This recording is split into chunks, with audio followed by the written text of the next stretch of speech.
Bienvenido a esta presentación.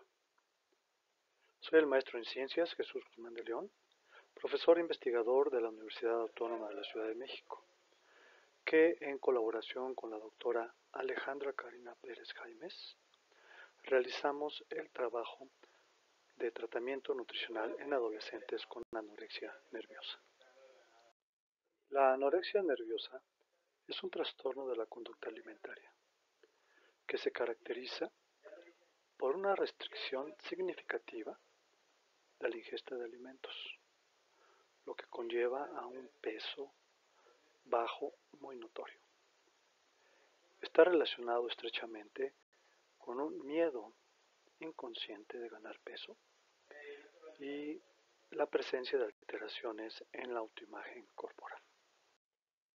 La anorexia nerviosa se presenta principalmente en la adolescencia y la adultez temprana. Hay una prevalencia general que va de 0.3% a 1%. Algunos estudios en Europa reportan una prevalencia del 2 al 4%. Se sugiere que la prevalencia actual es de 4% en mujeres y 0.3% en hombres, pudiendo observar la gran diferencia entre ambos sexos. Durante y a causa de la pandemia por COVID-19, la anorexia nerviosa y en general los trastornos de conducta alimentaria sufrieron un aumento. A partir del 2020, la anorexia nerviosa ha tenido una tendencia a ser más severa, aumentando su severidad, pero también su inestabilidad médica. Las implicaciones para la salud de este trastorno son graves en muchas ocasiones y muy variadas. Es un trastorno complejo. Por ejemplo, la mortalidad de este padecimiento es significativamente mayor que en la población general, y las complicaciones orgánicas son frecuentes y pueden ser muy graves, pudiendo llegar a ser fatales. Existen varios factores que pueden aumentar el riesgo de desarrollar anorexia nerviosa, como es pertenecer al sexo femenino. Ya vimos anteriormente que la prevalencia es mucho mayor en el sexo femenino que en el masculino. También la presencia de obesidad infantil, los trastornos del estado de ánimo y el abuso sexual o inclusive la violencia intrafamiliar. Algunos rasgos de personalidad se han asociado con este padecimiento, como son la impulsividad y el perfeccionismo. Una característica muy importante de este trastorno es la preocupación por el peso y la preocupación por la imagen corporal. Estos rasgos, estas características, están relacionadas estrechamente con ambientes familiares y ambientes de pares, donde se empieza a implementar la presión por el peso y por la imagen corporal. Como se ha mencionado, es un trastorno principalmente padecido en la adolescencia y en la adultez temprana. El inicio está registrado principalmente entre los 15 y 19 años. Por ejemplo, a estas edades las incidencias en el Reino Unido son de 13.68 por cada 100.000 habitantes, aunque el origen puede encontrarse en la infancia. La mortalidad por anorexia nerviosa es 5.86 veces mayor que la mortalidad de la población en general. Aproximadamente la mitad de la mortalidad de este trastorno se atribuye a las complicaciones orgánicas asociadas a la deprivación alimentaria. Además, el manejo de este trastorno es desesperante. Es frustrante para las profesionales de la salud y para los familiares. Hay una falta de cooperación como parte del trastorno. Esta falta de cooperación no podemos considerarla que es voluntaria, sino debemos de pensar que está estrechamente relacionada con el trastorno que estos pacientes padecen. Existen datos que sugieren que los resultados de los tratamientos no han mejorado de forma significativa en los últimos 50 años. Además, los resultados no son óptimos. y la remisión lograda es fallida en más de la mitad. El manejo de pacientes con anorexia nerviosa es frustrante para los profesionales de la salud. Los pacientes muestran falta de deseo de mejoría y cooperación, y esto genera desesperación a los familiares, en donde podemos considerar que el trastorno no solamente lo está sufriendo el paciente, sino de alguna forma afecta toda la dinámica de los allegados. Lo que se intenta con este trabajo es investigar en la bibliografía reciente algunos artículos relacionados con las indicaciones y recomendaciones sobre la realimentación. Específicamente se revisaron 6 estudios. La variable independiente es el tratamiento nutricional hospitalario de la anorexia nerviosa. No se consideran los tratamientos psicoterapéuticos, farmacológicos ni médicos. Para esto se realiza una búsqueda en las principales fuentes de información científica. El primer artículo revisado fue Evaluación y tratamiento de los trastornos de la conducta alimentaria en adolescentes. Serie de casos. El objetivo de este estudio fue describir la evolución y el tratamiento de la anorexia nerviosa en adolescentes. Fue un estudio descriptivo de corte transversal, donde tiene una muestra obtenida a través de la revisión de historiales clínicos digitales y utilizando la clasificación del DSM-4 en relación con la anorexia nerviosa. Se realizaron evaluaciones clínicas de estos expedientes a los 6 y 12 meses de la intervención, observando específicamente como parámetros indicadores de recuperación, la recuperación del IMC, la remisión del miedo a engordar y la disminución o desaparición de la distorsión de la imagen corporal, evaluándose o clasificándose en 3 niveles de remisión: total, parcial o sin cambios. En la total, estos 3 parámetros mencionados se presentan de forma adecuada en su mejoría. Parcial, 2 de los 3, y sin cambios donde ningún parámetro se recupera. Se incluyeron en el estudio 41 adolescentes menores de 18 años con al menos 6 meses de seguimiento. De estos, se encontró que 23 pertenecían a anorexia nerviosa, 9 a trastornos alimentarios no especificados, 7 a bulimia nerviosa y 2 a trastornos por atracón. Así, de los adolescentes que se tomaron como muestra de estudio, el 56% tuvieron anorexia nerviosa, el cual demostró ser el trastorno más frecuente de los trastornos de conducta alimentaria en esta muestra. De estos, el 34.7% requirieron internamiento por la gravedad de su anorexia nerviosa. Y los únicos pacientes con TCA que fueron internados son los de anorexia nerviosa. De aquí la importancia de estudiar este padecimiento. En relación con la duración del internamiento de los pacientes graves con anorexia nerviosa, estos tuvieron en promedio, o más bien con una mediana de internamiento, de 49.5 días.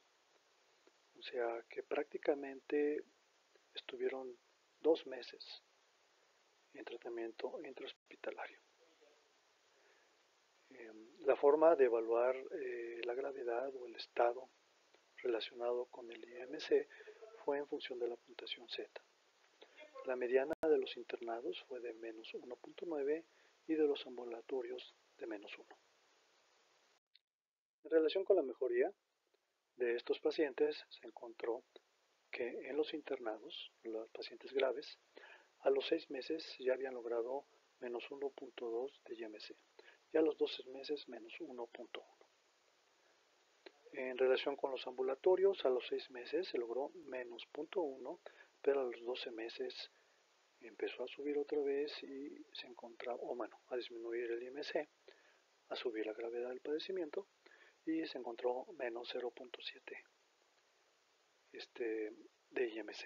Entonces vemos que los que estaban internados sí fueron mejorando su situación, pero los ambulatorios, aunque al principio mejoraron, empezaron a acercarse otra vez a su situación inicial, que fue -1. Ahora, un dato que no habíamos mencionado es que la mediana de inicio de los trastornos de estos pacientes fue a los 13 años, lográndose que hubiera una remisión total del 26% de estos pacientes, una remisión parcial del 43% y que no hubiera cambios en el 30%. Eso no significa que el trastorno haya sido eliminado, sino que los tres parámetros mencionados anteriormente, en el caso de remisión total, tuvieron mejoría, remisión parcial solamente 2 y sin cambios ninguno. Como conclusiones de este artículo podemos mencionar que el manejo hospitalario logró mejorar el IMC. En los internados se alcanzó el nivel de los ambulatorios cuando estos últimos iniciaban el tratamiento. Los ambulatorios lograron alcanzar a los 6 meses un IMC adecuado, pero a los 12 meses se observó disminución de la mejoría.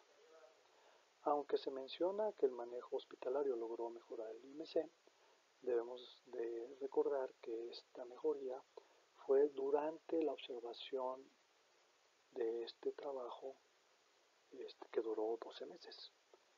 Es muy importante mencionar que los resultados a corto y mediano plazo no deben considerarse como una curación del trastorno.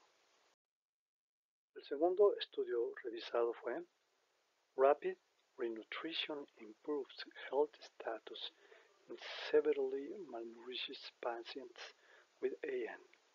Score-based evaluation of a high-caloric refeeding protocol in severely malnourished patients with anorexia nervosa in an intermediate care unit.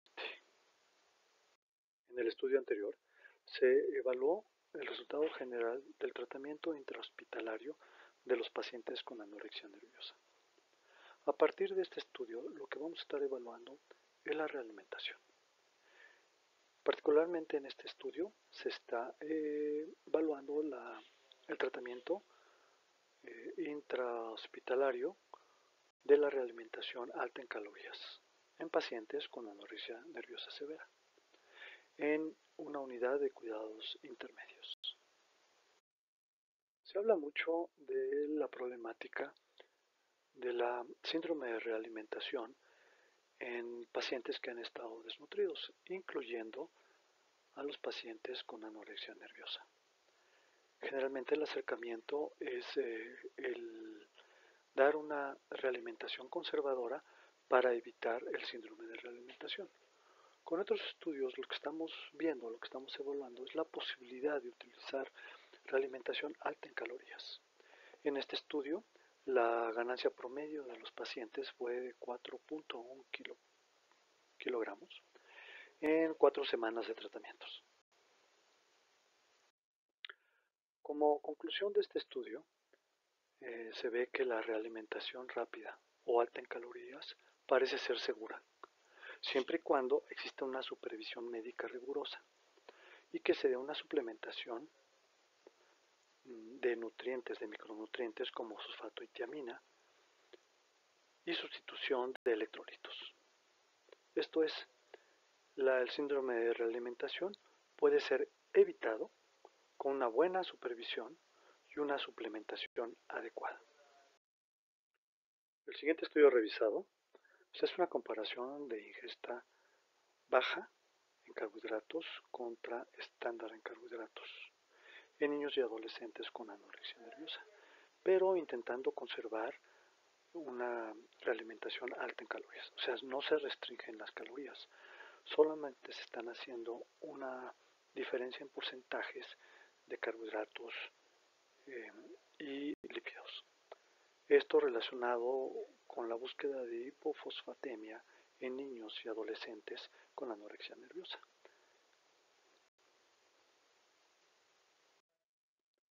El tipo del diseño de este estudio fue un ensayo clínico controlado aleatorizado.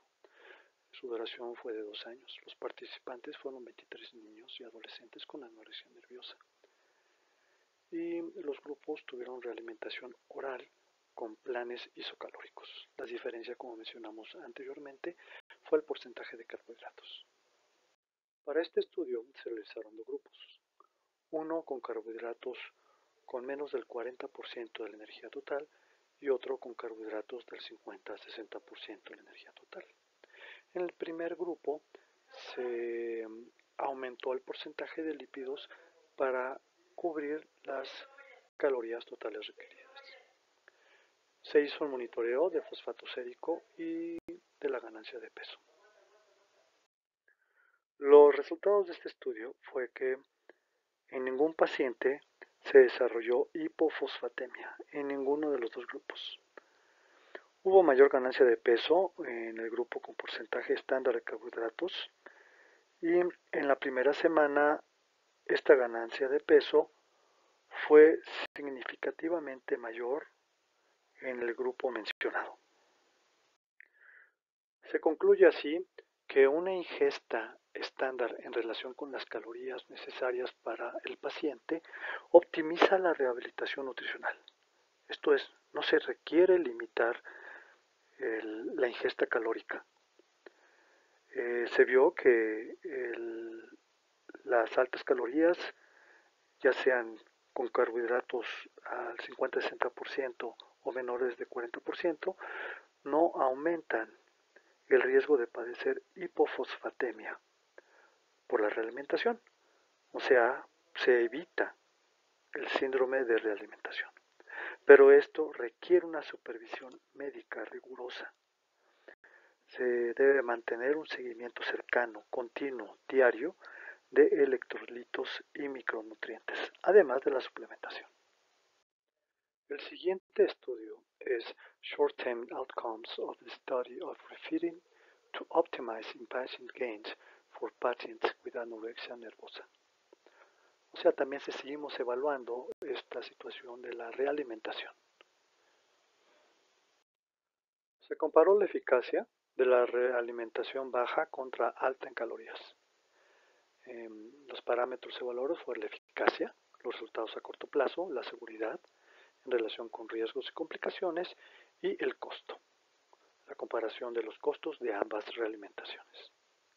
Fue un ensayo clínico aleatorizado multicéntrico, donde los participantes fueron adolescentes y adultos jóvenes con anorexia nerviosa, en una situación de hospitalización en programas de trastornos de conducta alimentaria en hospitales, y se hizo un seguimiento prospectivo a largo plazo. El estudio involucró 120 participantes de 12 a 24 años, los cuales presentaban anorexia nerviosa o anorexia nerviosa atípica, teniendo una mediana de IMC del 60% o un poco más de lo esperado para su edad. 9 pacientes abandonaron el estudio antes de iniciar el tratamiento. La realimentación fue llevada a cabo en 2 formas. En el grupo alto en calorías, con 2000 kilocalorías por día de forma inicial, aumentando 200 kilocalorías por día. En el segundo grupo, bajo en calorías, se inició con 1400 kilocalorías por día, aumentando la misma cantidad que el grupo anterior, esto es 200 kilocalorías, pero cada 3 días en vez de cada día en el grupo alto en calorías. En relación con el impacto en la estancia hospitalaria, se encontró que el grupo que se realimentó con altas calorías tuvo una estancia más corta. La duración fue 4 días menos y se ahorraron en este estudio $19,056 por paciente. La conclusión de este estudio fue que la realimentación alta en calorías ofrece ventajas médicas y económicas. Hay un restablecimiento más rápido, hay un ahorro significativo y no hay riesgos adicionales, siempre y cuando se mantenga monitorización estrecha del paciente con suplementación adecuada. El siguiente estudio es el Hospital-Based Higher Calorie Refeeding and Mealtime Distress in Adolescents and Young Adults with Anorexia Nervosa or Atypical Anorexia Nervosa. El objetivo no era solamente ver los resultados médicos y nutricionales de los pacientes, sino cómo los pacientes preferían un tratamiento u otro, cómo tenían un acercamiento emotivo diferente en relación con alto en calorías o bajo en calorías. La metodología que se utilizó en este estudio fue mediante un ensayo clínico aleatorizado multicéntrico. Los participantes fueron 111 con edades entre 12 y 24 años con un diagnóstico de anorexia nerviosa o anorexia nerviosa atípica, incluyendo en sus diagnósticos inestabilidad médica. El 55% de los pacientes reportaron preferencia por la realimentación baja en calorías, aunque los parámetros evaluados relacionados con el gusto o disgusto de las diferentes realimentaciones no tuvieron diferencia. Estos fueron angustia a la hora de comer, rechazo a la comida y estados afectivos y emocionales. Estos se mantuvieron iguales en ambos grupos. En ambos grupos se encontró el mismo rechazo a la comida, el cual aumentó significativamente en el transcurso de la realimentación. En relación con la depresión, los individuos con mayor depresión experimentaron más emociones negativas, ya sea que tuvieran realimentación alta o baja en calorías. Y relacionado con el trastorno alimentario, las emociones negativas aumentaron en pacientes con mayor trastorno alimentario, esto es, con mayor intensidad o gravedad del trastorno, no relacionados con el tipo de la alimentación. Como conclusión se tiene que no se encontraron diferencias en relación con angustia a la hora de comer, el rechazo a la comida y los estados afectivos o emocionales en función del tipo de alimentación.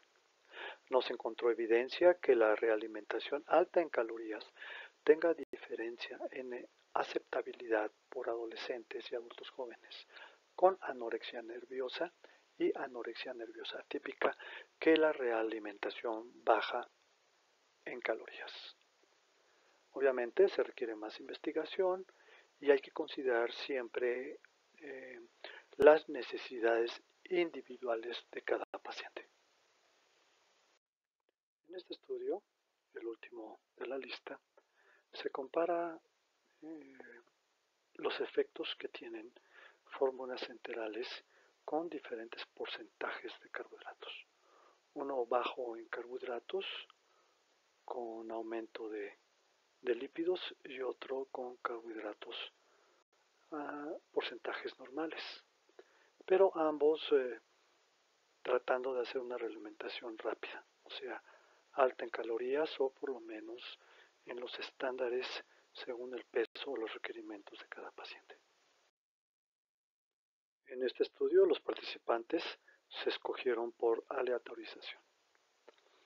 Obviamente pacientes con anorexia nerviosa, pero fueron escogidos desde el ingreso. Se hicieron dos grupos de estos 24 participantes, 14 que recibieron una realimentación baja en carbohidratos y 10 más que recibieron una realimentación estándar. Las variables medidas fueron la ingesta nutricional al ingreso y durante 3 semanas, el peso al ingreso y durante 3 semanas, y los estudios bioquímicos realizados, además de generales, el fosfato, magnesio y potasio. Los resultados obtenidos con este tratamiento fueron que en relación al fosfato sérico disminuyó en ambos grupos. La ganancia de peso no hubo diferencias.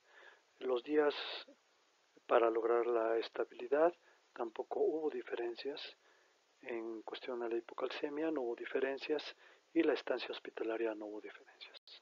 Pero se encontró que los niveles de fosfato eran significativamente mayores en el grupo de bajos carbohidratos.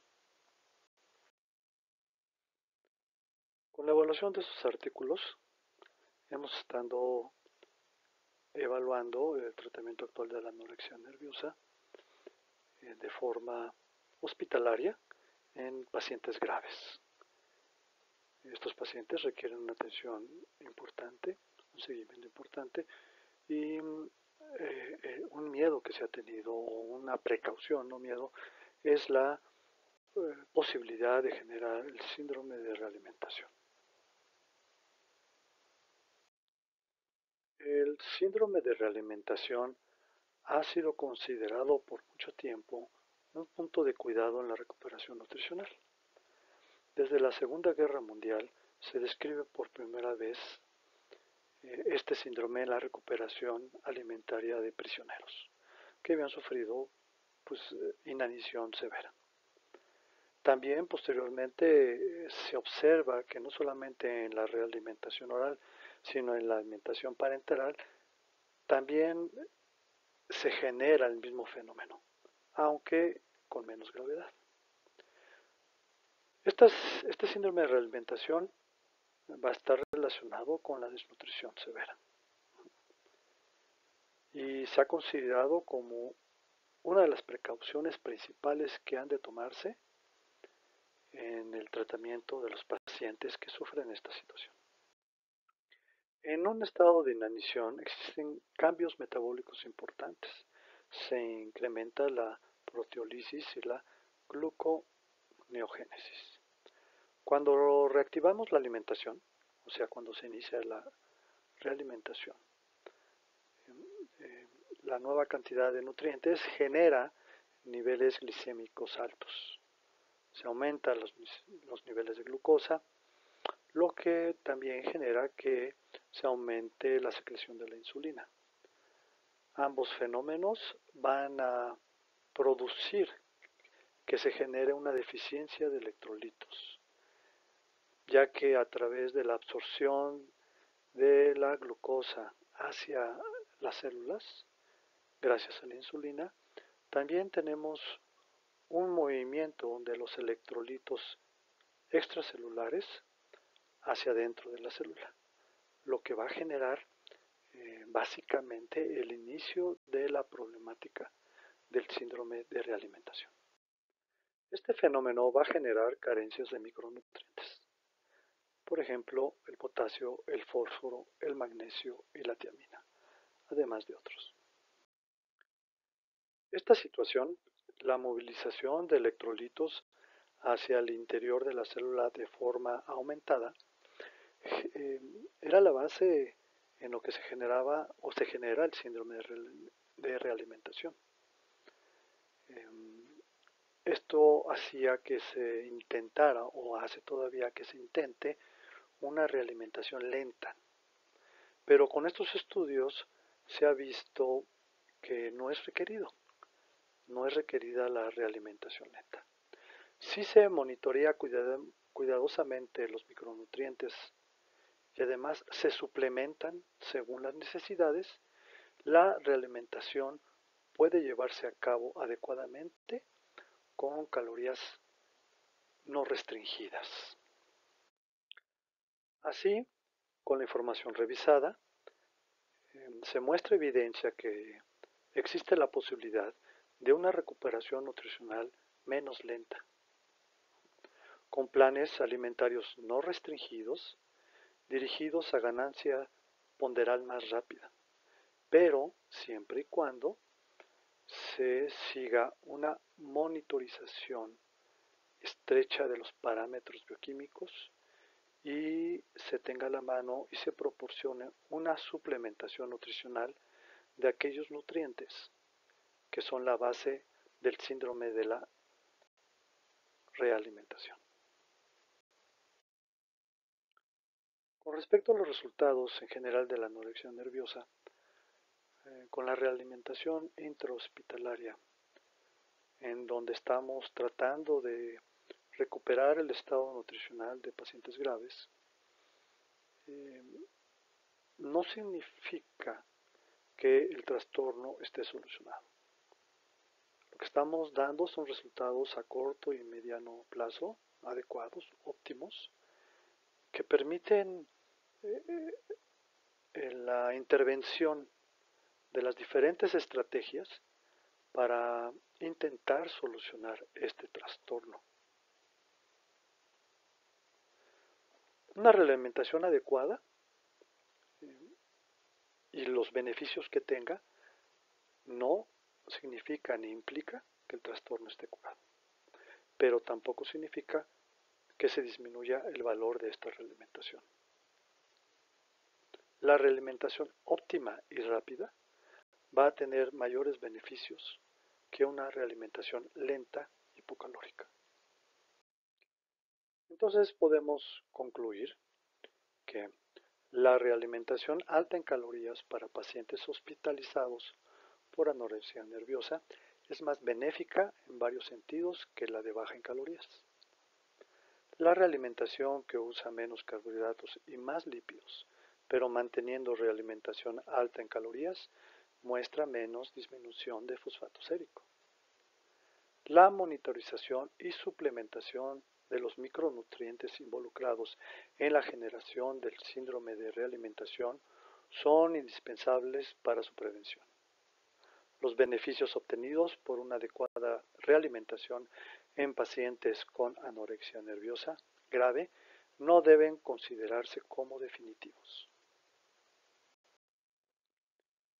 Muchas gracias por su atención. Espero que la información presentada haya logrado despertar su interés por este tema, y aquí dejo la bibliografía en la cual nos hemos basado para este trabajo. Muchas gracias.